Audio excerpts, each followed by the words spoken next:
আহিনৰ সুগন্ধিসনা শৰৎকাল বুলিলেই আমাৰ মনলৈ ভাহি আহে কহুৱা নিয়ৰ আৰু শেৱালি ফুলৰ সুবাস।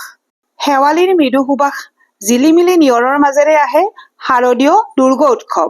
দেৱী দুৰ্গাক ধৰালৈ আমন্ত্ৰণ কৰা দিনটোৱে হ'ল মহালয়া। মহালয়াৰ দিনটোৰ পৰাই দুৰ্গা পূজাৰ আনুষ্ঠানিক আৰম্ভ হৈ গ'ল।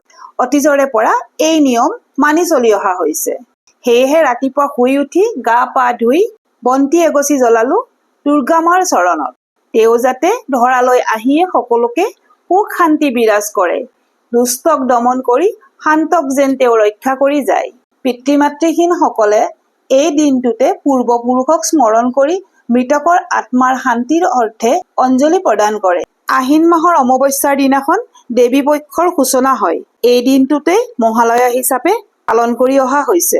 সেয়েহে মহালয়াৰ দিনা মাতৃক আদৰিবলৈ বিশেষভাৱে প্ৰাৰ্থনা কৰা হয়।